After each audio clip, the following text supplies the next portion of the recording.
Ashura kunining ro'zasini tutishni unutmang. Rasululloh sallallohu alayhi va sallam Ashura kunining ro'zasi Allohdan umid qilamanki, bir yil oldingi gunohlarga kafforat bo'ladi deganlar.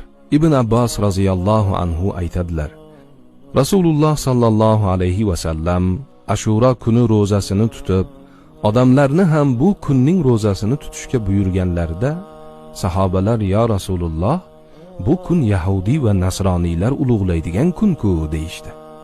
Shunda payg'ambar sallallohu alayhi va sallam: "Alloh xohlasa, kelasi yil 9-kuni ham tutamiz" dedilar.